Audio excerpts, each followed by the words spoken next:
लगाई।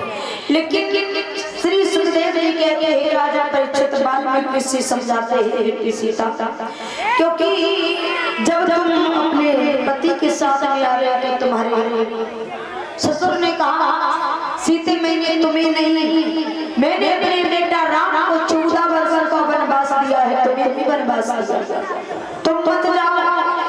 लेकिन कहते हैं तुमको कौन दीन बनवासा, राम वचन प्रारंभ आशा। महाराज दशरथ कहने लगे पुत्र वधू सीते सुनो, आप शायद नहीं जानते हो, क्योंकि अगर आप अपने स्वामी के साथ में 14 वर्षों के लिए वनवास जा रहे हो तो मेरा अयोध्या में मरण हो जाएगा। लेकिन सीते स्त्री को सरस्वती मान लेना धर्म नहीं होता है, क्योंकि बाबा गोस्वामी तुलसीदास जी लिखते हैं रामचरितमानस में यही सब और धर्म नहीं दूजा, सागर सास ससुर पति पूजा।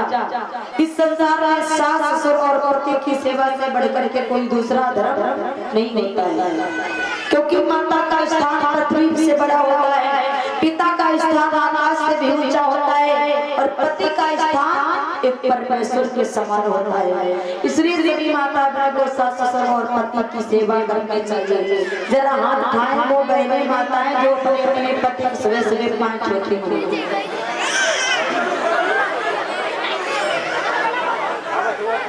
सब छोटी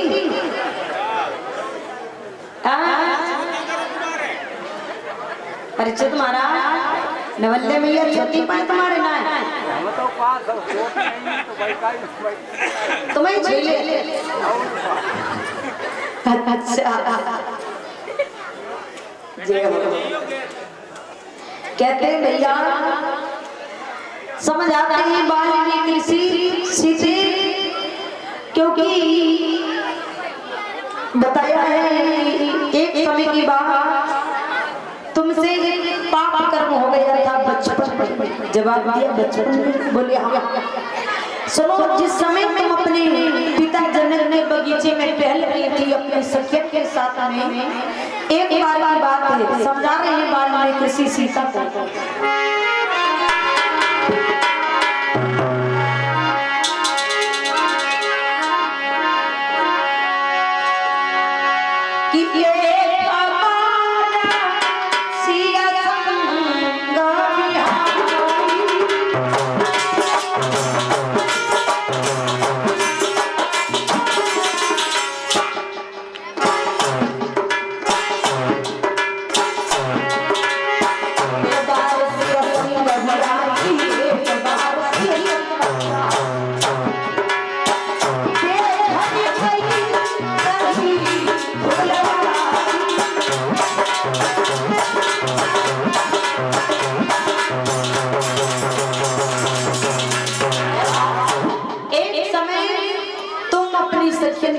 पिता जनक के फूल बगीचे में टहल रही थी, घूम रही थी, तो तुम्हारे पिता के बगीचे में एक मोलरी का वृक्ष था।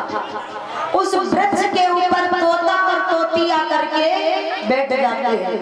तो उसी समय जब तोता तोती आकर के बैठ जाते हैं तो उसी समय तोती जो है अपने पति से कहते हैं महाराज कि तब तोती सब वचन उचारा आई राम यहाँ भरतारा। कहने लगी महाराज सुनो इस बगिया में राम आएंगे जिनके दर्शन करने से हमारे सारे पाप नष्ट हो जाएंगे, इसलिए यही पर रहो। तो उसी समय तोता कहने लगता है प्यारे कौन से राम इस बगिया में आएंगे जिनके दर्शन करने से सारे पाप नष्ट हो जाएंगे। तो तोती समझाता है सुनो महाराज क्या बोली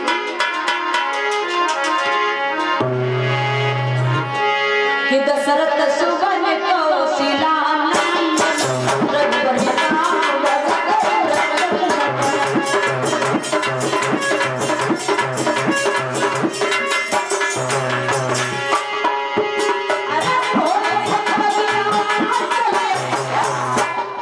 और सीता का संग भी